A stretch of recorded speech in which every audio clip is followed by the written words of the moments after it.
नमस्कार दोस्तों, मेरा नाम है विजय कुमार। आप देख रहे हैं हिंदी स्टोरी पिटारा यूट्यूब चैनल को। तो चलिए दोस्तों, डायमंड कॉमिक्स में चाचा चौधरी की इस शानदार कॉमिक्स को शुरू करते हैं, जिसका नाम है चाचा चौधरी और रैम्बो। तो आप देख सकते हैं इसका कवर पृष्ठ जो कि कुछ इस तरह का है। तो चलिए इसकी पहली और शानदार स्टोरी को शुरू करते हैं, जिसका नाम है चाचा चौधरी और रैम्बो। रैम्बो, आज हमारा मेहमान कौन होगा? सेठ बंटा वाला। उसके पास बहुत पैसा है। आओ, बंटा वाला इस वक्त घर पर ही मिलेगा। रैम्बो, तुम ना होते तो हमारा माफिया कब का टूट चुका होता। तुम गाड़ी को चालू रखना, मैं सेठ को लाता हूँ। सेठ, जब तक तुम्हारे घर वाले 2 लाख रुपए हमारे खाते में जमा नहीं करवाते, तुम हमारे मेहमान रहोगे। चलो। अरे, ये क्या कर रहे हो? चाचा जी, आजकल डाकू रैम्बो के किस्से बड़े सुनने को मिल रहे हैं। साबू, अगर एक बार मैं उसे देख लूं तो उसे पकड़ने में देर नहीं लगेगी। बचाओ बचाओ, धाएं। साबू, उसे पकड़ो। वे वैन को ले जाने में कामयाब हो गए हैं। सर्राट। रैम्बो मेरे पति का अपहरण करके ले गया। मैं रैम्बो को पहचान सकता हूँ। तुम्हारा पति घर लौट आएगा।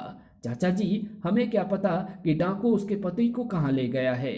कोशिश करने से कामयाबी हासिल होती है। जाओ, जब तक तुम्हारे घर वाले पैसा नहीं भेजते तुम कैद में रहोगे। कई घंटों से हम शहर की खाक छान रहे हैं। पता नहीं वो सेठ कहाँ है। हम उसे ढूंढ कर ही दम लेंगे। बाबा, गरीब को पैसा मिल जाए तुम्हारा काम बनेगा। अगर हम फकीर को पैसा दें तो उनकी दुआ से शायद सफलता मिले। उसे उठा लाओ। हैं? आप क्या कह रहे हैं? जैसा कहता हूँ करो। अरे, क्या कर रहे हो? जैसा चाचा जी ने कहा है वैसा कर रहा हूं। वे कभी गलत नहीं कहते। भिखारी को ले आया। ये रैम्बो है। क्या?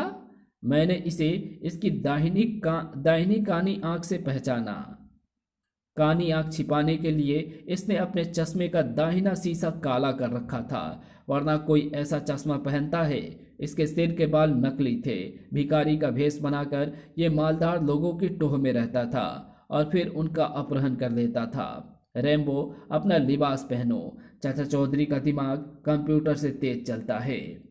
हाँ, अब हमें उस जगह ले चलो जहाँ तुमने सेठ को छिपाया है। वो उस इमारत में बंद है।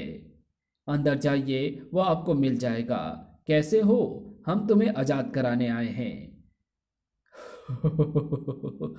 तुम सब बंद हो गए हो। इस इमारत में मैंने डायनामाइट लगा दिया है। 2 मिनट बाद तुम सबकी धज्जियां उड़ जाएगी। बाहर निकलने का कोई रास्ता नहीं। एक है, तुम दोनों मेरे दाएं और बाएं आ जाओ। धड़ाक। हम बाहर आ गए। ओह, कणम। तो चलिए इसकी अगली स्टोरी शुरू करते हैं, जिसका नाम है जूता चोर। धमाका सिंह, तुम जेल से कब छूट कर आए? कुछ दिन पहले ताई। अब बुरे कामों से तौबा कर लो।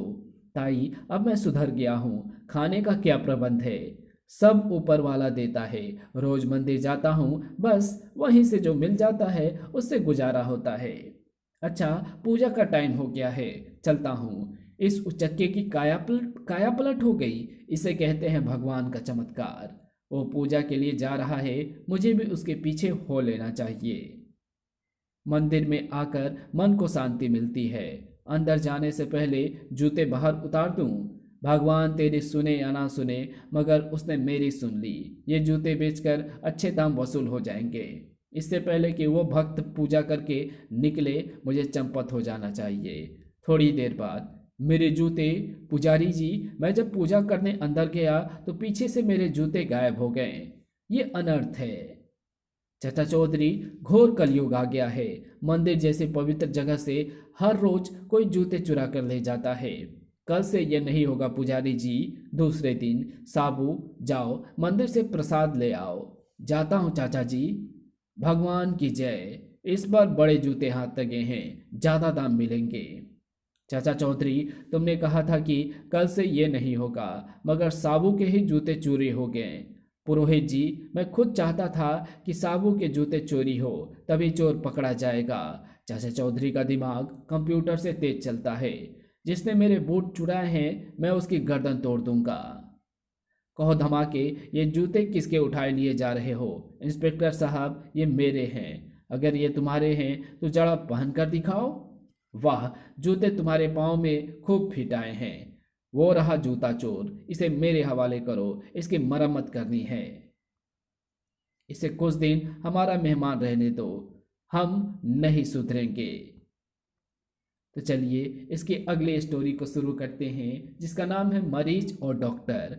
हेलो डॉक्टर, सल्फरम क्लिनिक। मैं मिसेस वंसिन वंसिन बोल रही हूँ। मुझे बुखार है, देखने वाला घर में कोई नहीं। क्या आप आकर दवाई दे सकते हैं? मैं आता हूँ। ट्रेन। अंदर आ जाइए, दरवाज़ा खुला है। मिसेस वंसिन, घबराइए नहीं, मैं अभी इंजेक्शन देता हूँ, आपका बुखार उतर जाएगा। मेरे बेटे कुवैत, इराक और दूसरे अरब देशों में चले गए हैं। मेरी देखभाल करने वाला कोई नहीं है। और डॉक्टर उन्हें सुई लगाता है। इंजेक्शन लगते ही मिसेज वंसिन गहरी नींद सो गई। काफ़ी देर बाद जब मिसेज वंसिन की नींद खुली तो ओह, मेरे कान, हाथ और गले के सारे जेवर गायब। चाचा चौधरी, मैं मिसेज वंसिन बोल रही हूँ, मेरे यहाँ चोरी हो गई है। मैं अभी पहुँचता हूँ। बेचारी मिसेज वंसिन किसी न किसी मुसीबत में फंसी रहती है, असहाय जो ठहरी। इंस्पेक्टर इंजेक्शन लगाया था बुखार उतारने के लिए, वो तो नहीं उतरा। मुझे नींद आ गई और कीमती जेवर चले गए। फिक्र ना करो, सब ठीक हो जाएगा। उसने डॉक्टर सल्फरम को फ़ोन किया था। डॉक्टर, तुम मिसेज वंसिन को देखने गए थे? मिसेज वंसिन? मैं आज किसी मरीज को देखने नहीं गया। मैं आज सारा दिन अपने घर पर रहा और अपने आने वाले 2 मिनट पहले ही इस क्लिनिक में आया हूँ। तो फिर मिसेज वंसिन के जेवर कौन उतार कर ले गया? मेरे पास इन फालतू बातों के लिए वक्त नहीं है। मैं अपने किसी मरीज को देखने जा रहा हूँ। मुझे अपने कार वापस जाना मुझे अपने घर वापस जाना चाहिए। भगवान, तुम्हें डॉक्टर सल्फरम के क्लिनिक में टेलीफोन करना है कि तुम बीमार हो। अरे, मैं तो भली चंगी हूँ, बीमार होए मेरे दुश्मन। भाग्यवान, भले काम के लिए तुम्हें थोड़ा झूठ बोलना पड़ेगा। हेलो डॉक्टर सल्फरम क्लिनिक, मुझे बुखार है और मैं अकेली हूँ। फिक्र ना करिए, मैं आ रहा हूँ। मिसेस चौधरी, आ जाइए डॉक्टर साहब, देखिए शरीर बुखार से तप रहा है। घर में कोई देखभाल करने वाला नहीं है। घबराइए नहीं, इंजेक्शन से आपका बुखार मिनटों में उतर जाएगा। आपके पति ने आपको सोने की काफ़ी चूड़ियाँ पहनाई है, खालिस 24 कैरेट की है। इंजेक्शन के लिए हाथ ढीला छोड़ दीजिए। ठहरो, पहले तुम्हारा इंजेक्शन की लेबोरेटरी में जांच होगी। तुम, मेरे पति, जिनकी अभी तुम तारीफ कर रहे थे, मिसेज वंसिन को भी तुमने इंजेक्शन लगाया था। मैं जुर्म कबूल करता हूँ। जो बीमार महिलाएं अकेली रहती हैं, मैं नींद के इंजेक्शन लगाकर उन्हें सुला देता था, फिर उनके सारे जेवरात चुरा कर उतार कर रफ्फू चक्कर हो जाता था। डॉक्टर सल्फरम, तुम्हारा कंपाउंडर, मैं इसे पुलिस स्टेशन ले जा रहा हूँ। मगर तुम्हें कैसे पता चला कि ये मेरा कंपाउंडर है? तुम्हारी गैर हाजिरी में और कौन टेलीफोन पर बात कर सकता है? तो चलिए इसकी अगली स्टोरी को शुरू करते हैं, जिसका नाम है सोम की गेंद। रुक्मणी, मेरी क्रिकेट की गेंद कहाँ है? मिल नहीं रही। मैंने उसे दूसरे कमरे में देगची में रखा था। सोम, मैं दूध लेने जा रही हूँ। जब बाहर जाओ तो घर का दरवाज़ा बंद कर जाना। वो रही देगची, उसी में गेंद होगी। हाँ, वो इसी में है, मुझे दिखाई दे रही है, पर हाथ उस तक पहुँच नहीं पा रहा है। जरा और झुकना पड़ेगा। गेंद हाथ आ गई है। धड़ाप। ओ, देगची में सिर फंस गया। बचाओ, मेरा सिर देगची से बाहर नहीं निकल रहा है। मीठे नागपुर के संतरे। तभी धड़ाक। उफ। ओ, मेरे संतरे। टन। उफ। मैं खंबे से टकरा गया। नहीं, वो साबू की टांग थी। क्या आप चाचा चौधरी हैं? हाँ, तब मैं ठीक जगह पहुंचा। इस देगची से मेरा सिर निकालने में मदद कीजिए। साबू के एक मुक्के से देगची और तुम अलग अलग हो जाओगे। साबू, जल्दी मुक्का मारो, अंदर मेरा दम घुट रहा है। बस तैयार हो जाओ। धड़ाक। मैं बाहर निकल आया और धप। मुझे बाहर निकालो, मैं तन्ने में फंस गया। चाचा जी, क्यों ना मैं इस पेड़ को जड़ से उखाड़ दूं, फिर उसे बाहर निकाल लेंगे। नहीं, हम पेड़ को उखाड़ नहीं सकते। उस चेतावनी को पढ़ो। साबू, अगर तुम इस पेड़ को हिलाओगे तो फंसा हुआ आदमी नीचे टपक पड़ेगा। मैं पूरे जोर से पेड़ को हिला रहा हूँ। आहा, सारे फल नीचे गिर गए, मगर मैं अभी भी फंसा हूँ। मैं इसे खींच कर बाहर निकालता हूँ। वो बाहर निकल आया। ढक। साबू, वो उस बड़ी बिल्डिंग के बरसाती पाइप में जा फंसा है। मुझे बाहर निकालो, मुझे बाहर निकालो। घबराओ मत, मैं तुम्हें पाइप में से निकालने आ रहा हूँ। तभी, ओह, पानी! कहाँ गया वो? बचाओ! हिम्मत से काम लो, तुम अभी मेनहोल से बाहर आ जाओगे। शुक्र है मैं अब सीधा घर जाऊंगा। ये गोली ये गोली तुम्हारी देगची से निकली थी। वो गोली नहीं, क्रिकेट की गेंद है। सोम, क्या आज फिर तुम क्रिकेट खेलते हुए कीचड़ में गिर पड़े? जवाब नहीं दे रहे। रुक्मणी, अब कभी गेंद इस देगची में ना डालना। तो चलिए इसकी अगली स्टोरी शुरू करते हैं, जिसका नाम है खुशबूदार तेल। आज नींद देर से खुली, तब तक नल जा चुके थे। सोचा क्यों ना चलकर समुद्र में नहाया जाए। चाचा जी, समुद्र में तैरना अपने आप में एक व्यायाम है। कपड़े उतारकर जरा दूर रखे रखे जाएं, कहीं लहर से गीले ना हो जाएं। जूते और तौलिए रख दूं? आ जाओ साबू, समुद्र का पानी शांत है। मुझे तो तट से दूर गहरे पानी में तैरना अच्छा लगता है। चलो, मैं भी तुम्हारे पीछे आ रहा हूँ। धमाका सिंह, आओ आज समुद्र तट पर घूमकर ठंडी हवा खाई जाए। अच्छा ख्याल है गोबर सिंह, शायद कोई चीज हमारे हाथ लग जाए। हैं? चाचा चौधरी के कपड़े और साबू के जूते, लगता है वे दोनों समुद्र में नहाने आए हैं। क्यों ना हम उनका सामान लेकर चंपत हो जाएं। किस काम का? चाचा चौधरी के कपड़े मुझे पूरे नहीं आएंगे और साबू के बूट मेरे पैरों के लिए बड़े रहेंगे। अलबत्ता ये तेल हमारे काम आ सकता है। बड़े दिनों से मैंने अपने बालों में तेल नहीं लगाया है। शीशे से भीनी भीनी खुशबू आ रही है। मन करता है कि सारी शीशी अपने बालों में उड़ेल लूं। वे दोनों दूर समुद्र में है, इसलिए हमें रोकने वाला यहाँ कोई नहीं है। फिर देर किस बात की? बालों को चमका लो सुगंधित तेल से। गोबर सिंह, रुको। चाचा चौधरी, अब दुनिया की कोई ताकत हमें यह तेल इस्तेमाल करने से नहीं रोक सकती। चौधरी की आज एक नहीं चल सकती। वाह, बाल चमाचम हो गए। मैं भी लगा लूं? सचमुच तेल मलते ही सिर में तरावट आ गई। मेरी मूछें रोबिल्ली हो गई है। तुमने वो तेल क्यों लगाया? चौधरी, सुना था कि तुम्हें कोई मात नहीं दे सकता, मगर आज हमने तुम्हारी शीशे की तेल खाली कर दी और तुम देखते रह गए। बेवकूफो, जरा अपने सिर और मूछों पर हाथ फेर कर देखो। ओह, मेरे बाल, मेरी मूछें! इस शीशे में बाल सफा तेल था।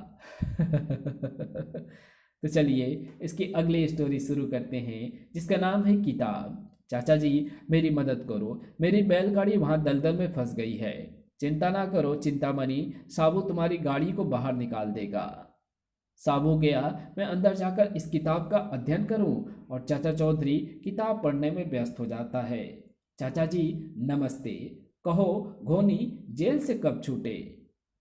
आज ही। उम्मीद है अब तुम उठाई गिरी से बाज आओगे। चाचा जी, आपके हाथ में कौन सी किताब है? कौटिल्य का अर्थशास्त्र। चाचा चौधरी जिसको पढ़ रहा है वो जरूर दिलचस्प किताब होनी चाहिए। मास्टर जी, क्या कौटिल्य किसी टीवी सीरियल के एक्टर का नाम है? घोनी, तभी मैं तुमसे कहता था कि नकल करके पास होने से एक कागज, जिसे सर्टिफिकेट कहते हैं, जरूर मिल सकता है, मगर ज्ञान नहीं आता। कौटिल्य एक महान कूटनीतिज्ञ था, जिसका लिखा अर्थशास्त्र राजनीति का अद्वितीय ग्रंथ है। यानी कि यही किताब पढ़कर शायद चाचा चौधरी तीक्ष्ण बुद्धि का बन गया है। मैं इस किताब को जरूर हथियाऊंगा। वो रही किताब, उसका मालिक भी दिखाई नहीं देता। मैं उसे उठा लेता हूँ और वो रस्सी के सहारे उस किताब को उठाता है, और वैसे ही चाचा चौधरी आ जाते हैं और उस रस्सी को वो काट देते हैं। ओह, उसे पता चल गया है। भागो बिजली गुल, बाहर खुले वातावरण में जाकर हवा खाई जाए। चाचा चौधरी किताब को घास पर रखकर टहलने चला गया है। एक बार फिर मौका हाथ लगा है उसे लेकर रफू चक्कर होने का। देखो, वो आदमी आपकी किताब उठाना चाहता है, उठाएगा तो पछताएगा। अं! बिच्छू ने काट लिया है। बिच्छू के बिल को ढकने के लिए मैंने उस पर किताब रख दी थी। तो चलिए इसकी अगली स्टोरी को शुरू करते हैं, जिसका नाम है बोगन की पतंग। कहो गुलाब राय, तुम्हारे फूलों का क्या हाल है? चाचा जी, कुछ मत पूछो, उन फूलों को बेरहमी से नष्ट किया जा रहा है। हमारे हमारे ब्लॉक में जो कोई पौधे को छत पर रखता है, बोगन की पतंग उन पौधों को काट फेंकती है। पतंग ना हुई, कुल्हाड़ी हो गई। तुम्हें अजीब लगेगा, पर यह सच है। पौधे को उजाड़ा जा रहा है। गुलाब राय, मुझे पता है कि तुम्हें तरह तरह के फूल पौधे उगाने का शौक है। हाँ, उनसे वातावरण में ताजगी आती है और खूबसूरती बढ़ती है। इसलिए हम कुछ पौधे के गमले छत पर रखते हैं ताकि उन्हें सूरज की रोशनी मिले और वे बढ़े। गुलाब राय, तुम्हारे पौधे में कितनी सुंदर और खुशबूदार फूल आए हैं। हाँ, इन फूलों को अपनी औलाद जैसी परवरिश देनी पड़ती है, तभी ये फलते फूलते हैं। तभी आसमान से एक बड़ी पतंग सरसराती हुई आई और मेरे पौधे को काटती हुई निकल गई। दूसरे हमले में उस पतंग ने मेरे पड़ोसी के पौधे कलम कर दिए। ओह मेरे पौधे, ये बोगन की करतूत है। मैंने फूल उगने में कितनी मेहनत की थी, कितना कितना खाद और पानी दिया था। बोगन, तेरा सत्यानाश हो। बोगन, तुमने हमारे महीनों की मेहनत पर पानी फेर दिया, कोमल फूलों को काट फेंका। क्यों? क्या पतंग उड़ाना जुर्म है? मगर तुम स्टील के महीन तार से पतंग उड़ाते हो और जानबूझकर हमारे पौधे काट देते हो। दरअसल तुम्हारे पौधे काटने से मेरा मनोरंजन होता है, और जब भी हम छत पर पौधे रखते हैं तो उन्हें काट दिया जाता है। हम बोगन का कुछ नहीं बिगाड़ सकते, वो इलाके का बदनाम दाता है। वो डोर की जगह लोहे का महीन तार इस्तेमाल करता है। मैं बोगन की गर्दन मरोड़ दूंगा। नहीं साबू, बीमारी को दूर करने के लिए पहले दवाई की छोटी खुराक देंगे। आओ मेरे साथ। आज हम ये गमला छत पर रखेंगे, मगर ये मेरा प्रिय पौधा है। गमले में लोहे की छड़ गाड़ देते हैं। लगेगा कि पौधे को सहारा देने के लिए लगाया गया है। लोहे की छड़ के साथ मैंने बिजली की तार लगा दी है। स्विच ऑन करो। मैं समझ गया कि करंट लोहे की छड़ में आएगा और पतंग की तार द्वारा वो बोगन तक पहुंच जाएगा। आओ गुलाब राय। गुलाब राय ने छत पर नया पौधा रखा है। चल मेरी पतंग, काट उस पौधे को। और तभी जैसे ही पतंग उस पौधे के पास पहुंचती है, करंट, करंट। बोगन, कहो कैसी रही? आज तुम्हारी डोर की धार कहाँ गई? लाल पगड़ी वाले, तुमने बोगन के साथ मजाक करके अच्छा नहीं किया। मैं तुम दोनों को उठाकर गेंद की तरह नीचे फेंक दूंगा। तुमसे बदला लेने के लिए मैं आ रहा हूं। और जैसे ही वो सीढ़ियों के रास्ते ऊपर चढ़ने की कोशिश करता है, रोलर स्केट्स पर उसके पांव पड़ जाते हैं और वो फिसल जाता है। बचाओ! गुस्से में आदमी अंधा हो जाता है। सीढ़ियों पर पड़ा हुआ रोलर भी उसे दिखाई नहीं देता। धड़ाम! अब मेरे गुस्से की आग और भड़क उठी है। मैं लाल पगड़ी वाले को गोलियों से भून दूंगा। अच्छा गुलाब राय, चलता हूँ। मुझे उम्मीद है बोगन अब तुम्हें परेशान नहीं करेगा। उसे दवाई का एक डोज मिल चुका है, दूसरा डोज मैं तुम्हें दूंगा। मरने के लिए तैयार हो जाओ। हंसते हो?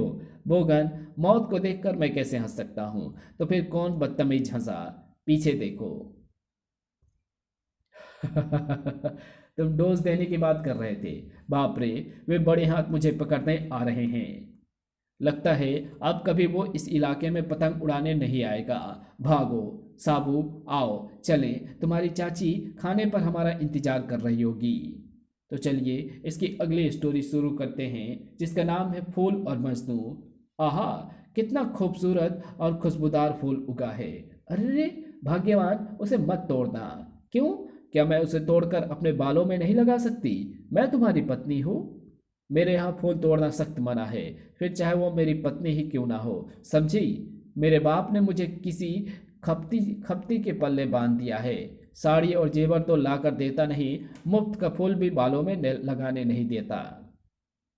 रीटा, मैं तुमसे बहुत प्यार करता हूँ। कहो तो मैं तुम्हारे लिए आसमान के तारे तोड़कर ला सकता हूँ। बस तुम शादी के लिए हाँ कह दो।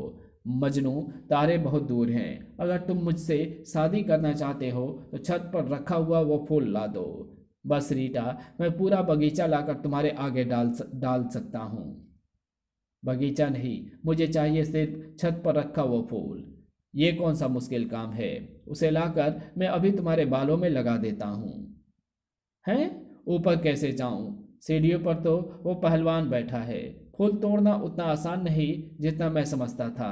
मकान के पीछे जाकर कोशिश करता हूँ। हाँ, ये लंगर छत पर फेंक कर रस्सी के सहारे ऊपर जाया जा सकता है।